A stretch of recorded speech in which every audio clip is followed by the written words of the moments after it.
Mabubuhay pa ba yung nanay mo? Isang tricycle ang bumangga sa isang poste sa kahabaan ng Santo Cristo Street dito sa Maynila. Sugatan at walang malay ang driver, pati na rin ang tanging sakay nito na isang maliit na babae.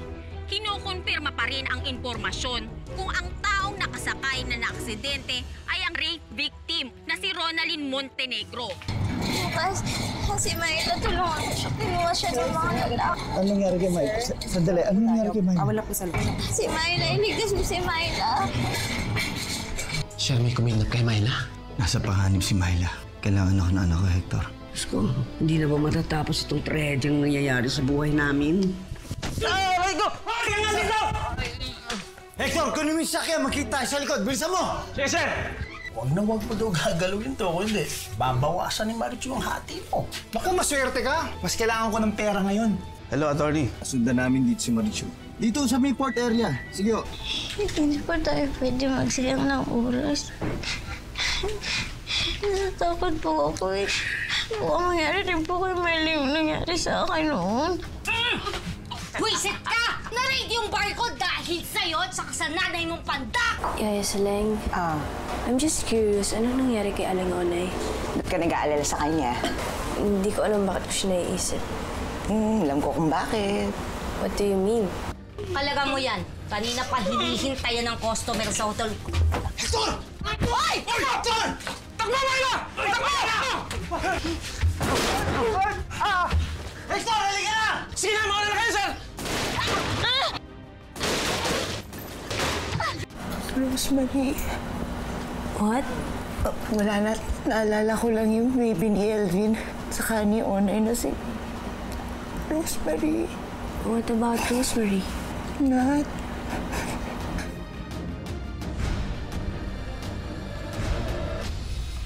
Natalie, Please? Is that you? have you seen the news? Si Aling Onay daw na aksidente. Luis, I didn't see it. I heard it.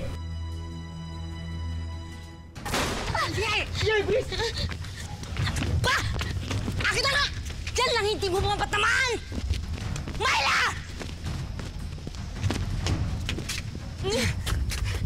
Tama, Myla. Bilisan mo. Myla! Ano ba?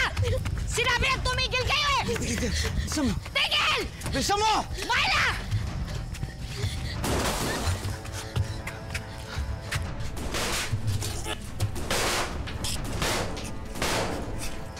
Babae mo to! Ano mapuntahan? Ha? Alam mo, ibigay mo na lang siya sa akin eh. Dito na kasi ako bibigay sa kanya dito. Huwag mag-alala. Hindi kita hiwalay sa...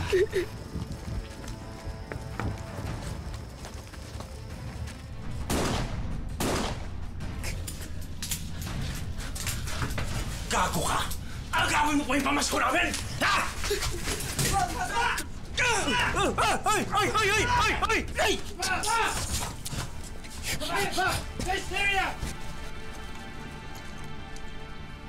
Ewan ko kung sino ka eh. Pag ito kinalabit ko, isa sa inyo may matatamaan eh. Baba ang baril mo! Sige, subukan niyong iputok yan. Ipuputok ko to sa kanila. Hold your fire!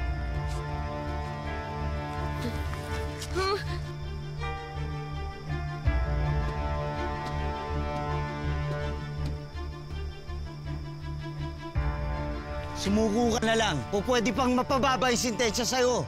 Ano ko? Tanga? Ha? Nawalan na ako ng pera, nawalan na ako ng bar, tapos magpapakulong pa ako? Damay-damay na to! Bibigyan ka namin ng huling pagkakataon! Baba mo ang baril mo! Sumuko ka na! Hindi ako susuko! Ay!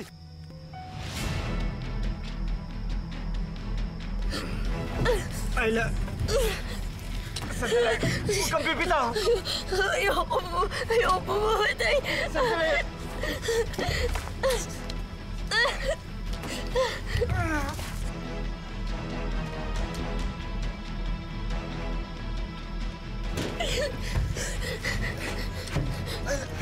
Ayla, huwag kang bibitaw. Huwag kang bibitaw. Ako ba? Angat kita. Sige.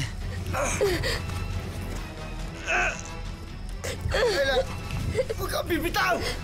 Kumapit ka!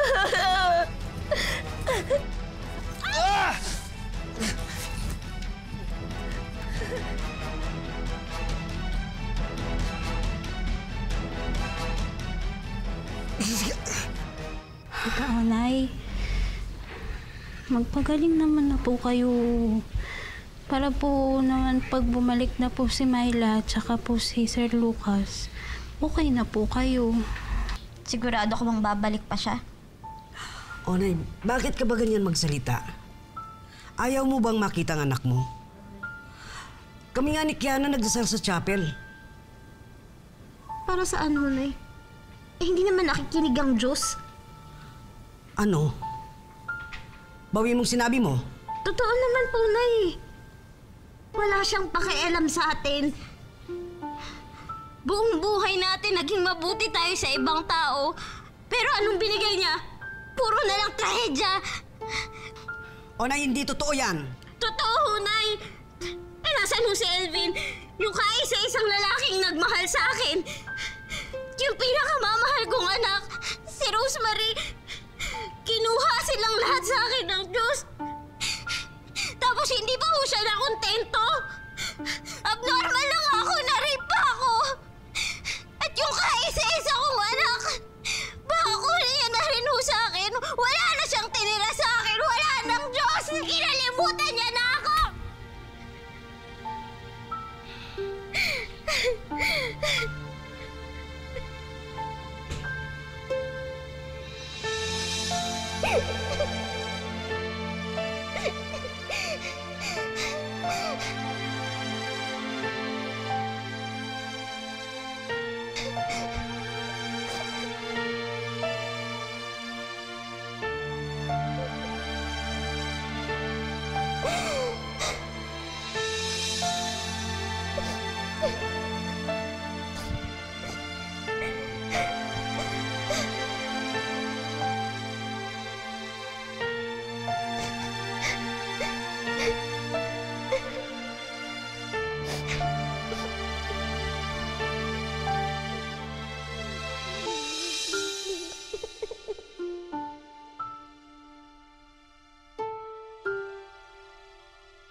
Tulong! Tulong! Dito kami.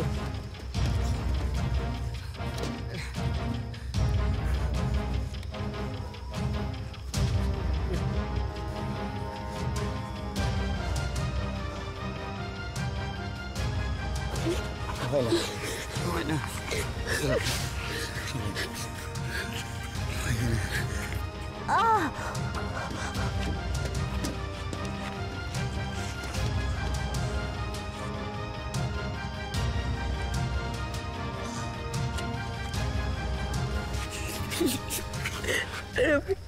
Salamat, Peter Lucas. Okay na, ha? Safe ka na. May masakit ba sa'yo? Wala po. Huwag ka mag-alala. Hindi ko hayaan na may mangyaring masama sa akin. Kung hindi po kayo dumating, baka ano na po yung nangyari sa akin. Hindi ko hayaan yan. Tama na.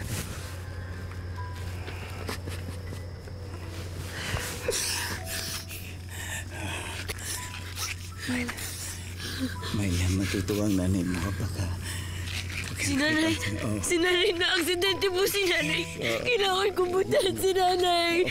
Pero ligtas na siya. Nasa ospital siya. Ha? Ligtas na siya. Okay na si nanay. Salamat sa Diyos. Nanay.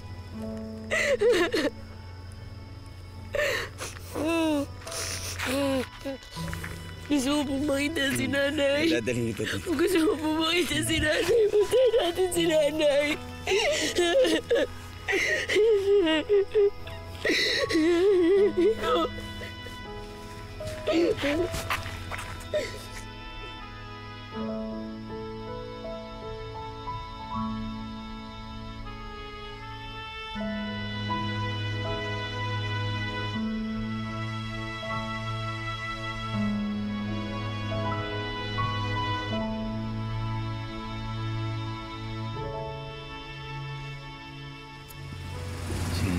tama na. Pupuntahan na natin ang nanay niya sa ospital, ha?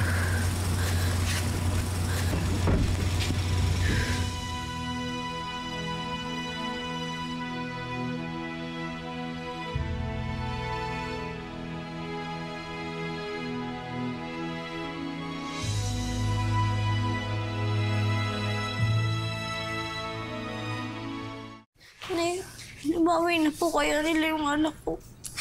Hintayin na lang natin ang update ng pulis. Magpahinga ka na muna, baka mabinat ka. Hindi po ako mapapakaling at hindi ko kasama yung anak ko. Tita, babalik po si Beshi, ha? Kilala niyo naman po yun eh. Fighter po yun. Babalik po siya. Okay?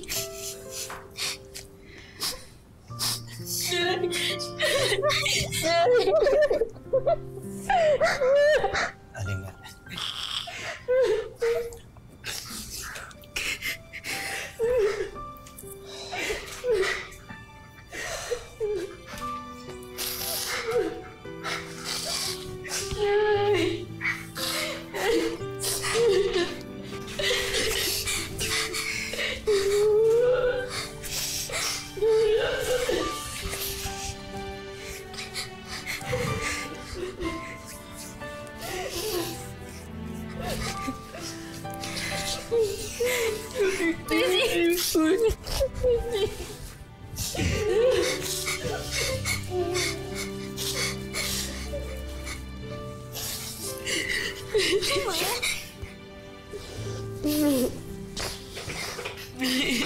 Sinaktan ka ba nila? Anong ginawa nila sa'yo? Ay, ganun ba? Isang po ako. Sigurado ka? Ano po?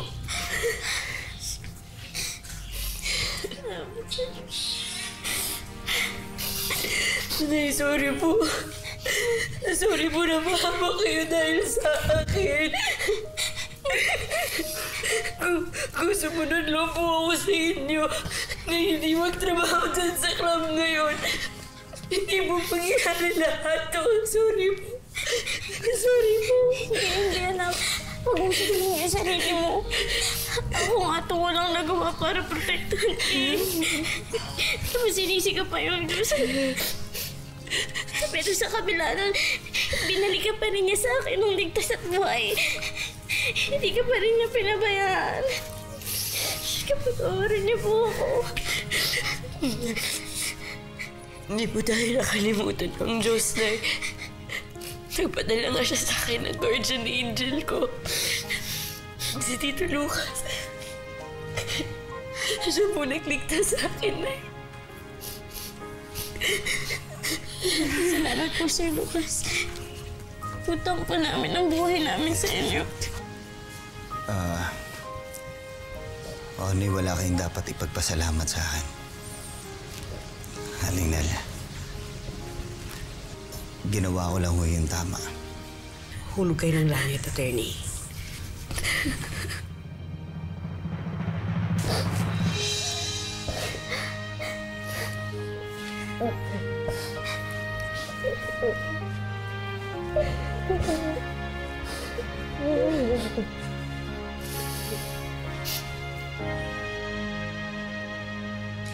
They're going even deeper now and gathering speed.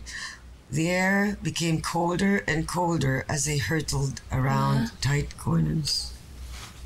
Do you think mababalik niya pa yung vision ko?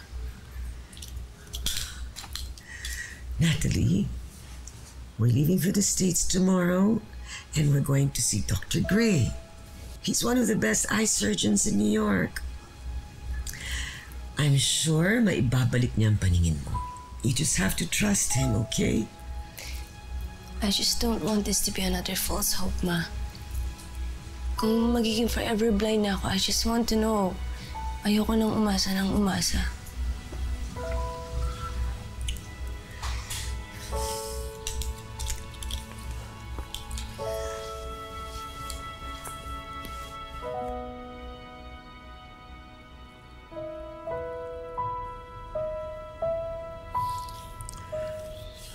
Hindi ko lubos maisip na magagawa sa inyo ni Helena. Sa inyo lahat. Pero attorney, matinding akusasyon to. At naniniwala kami na may kinalaman siya sa pagsunog ng bahay namin. Alam niyo, Aling Nelia, kung alam ko lang na mangyayari to, hindi na lang kung sana ako umalis eh. Alam naman namin may sarili ka ring problema sa asawa mo, kaya ayaw ka na namin gambalain. Nay, may kailangan po akong sabihin sa inyo. Sa tingin ko po, may kinalaman po si Ma'am Helena sa mga nangyari sa akin. Paano mo nasabi? Nung sinubukan ko po kasing tumakas, nakita ko po si Ma'am Helena. Humingi po ako ng tulong sa kanya. Pero pinagtabuyan niya lang po ako.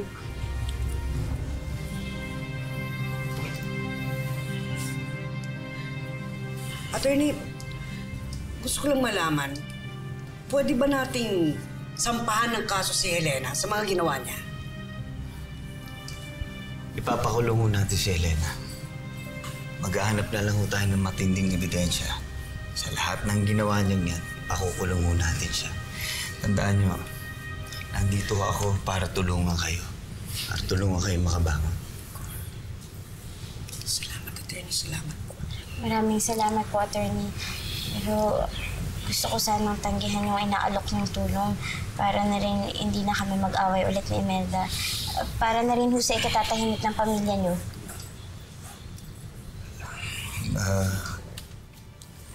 Aling Nelia, Onay, nagka-problema kasi kami ng asawa ko.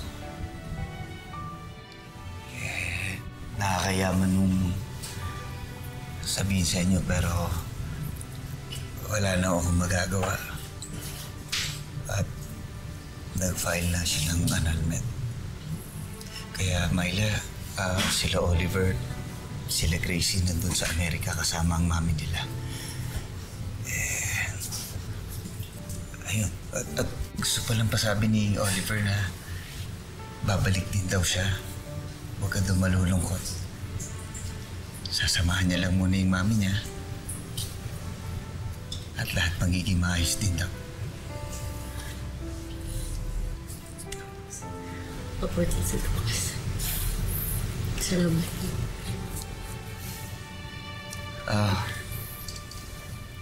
Siya nga pala. Saan mo pala kayo, saan niyo planong tumira muna or may matutuluyan na ba kayo? Wala pa pero siguro sa court muna habang wala pa kaming nahahanap na matutuluyan. Siguro mas maganda kung doon na lang muna ako kayo sa amin. Wala naman na magiging problema doon dahil ang kasama ko lang mo doon, mga kasambahay ko at si Hector o yung driver ko. Doon na lang mo tayo. Talaga po? Oo naman. Hindi po ba nakakahiya? O dahil sa panahon ngayon, kailangan magsama-sama tayo, magtulong-tulong tayo. Hindi naman na tayo halos magkakaiba, parang isang pamilya na rin tayo.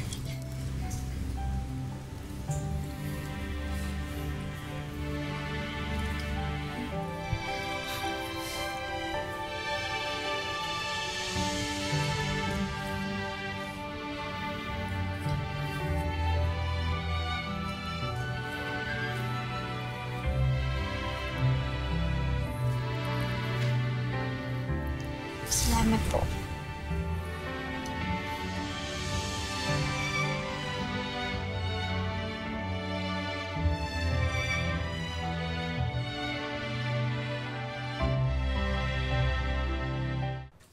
Tuloy ko kayo. Ito yung mga kasambahay ko. Magandang araw po. Ayan, mga kaibigan ko. Aling Nelia, siguro mas maganda kung magpahinga muna ko kayo. Sige. Pakisamahan na lang sila sa kwarto nila. Sige. Sige po. Maiwan ko muna kayo. Salamat po, Tito Lucas, sa provision. Onay, tara. Hector, ibang gamit nila. Sige na. Ang laki-laki naman po pala talaga ng bahay niyo. Hindi naman. Sigurado po ba kayong okay lang na dito kami magstay? Hindi po ba magagalit yung asawa niyo?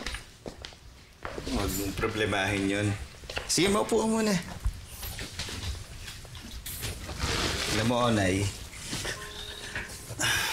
bahay ko naman to. So, kahit papano, wala kang dapat problemahin. Kung di naman ho dahil kay Helena, hindi naman namin mararanasan lahat ng to eh. Ako pag naiisip ko talaga siya kung dugo talaga yung dugo ko eh. Alam mo, Onay, in my years of being a lawyer, doon ko lang nalaman na hindi pala lahat ng nasa tuktok, habang buhay nandoon na lang sila. Alam mo, meron din silang araw. Kailan ho? Bakit parati na lang nananalo si Helena? Ang dami nang dumaan sa buhay mo. Ngayon ka pa ba susuko? Alam mo, Onay, dapat hindi ka napanghihinaan ng loob. Dahil ako naniniwala ako na makakabawi kayo. Maraming paraan para mapagbayad natin si Helena.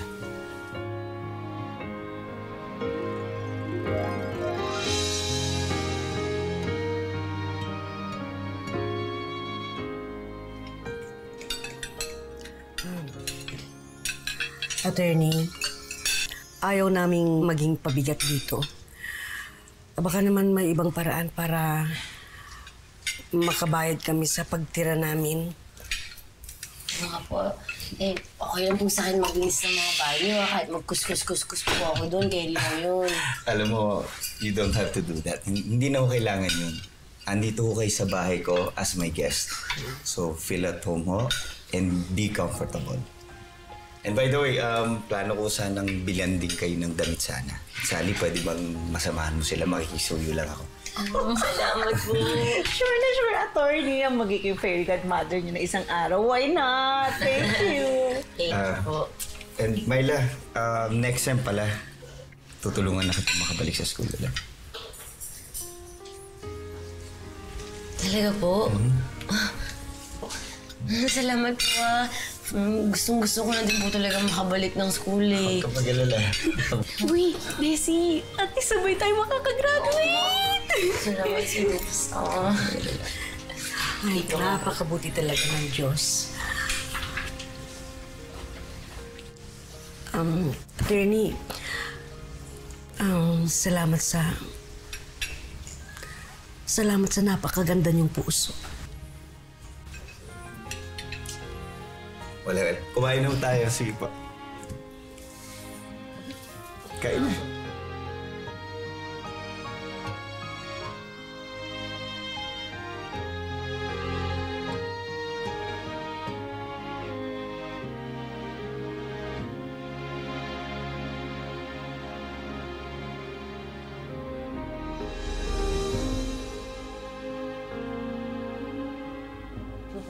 Onay? Ang sarap na pagkakaluto.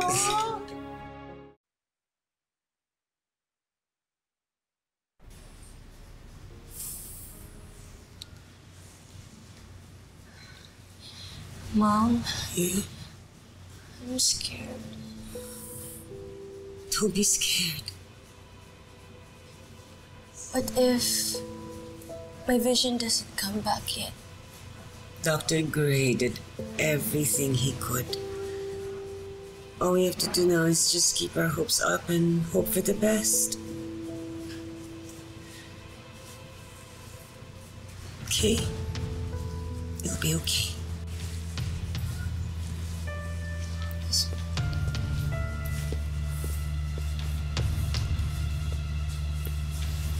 Hello, ma'am. Natalie, are you ready? Yes, she's ready, Doctor. Okay, then. Just a minute.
Open your eyes now.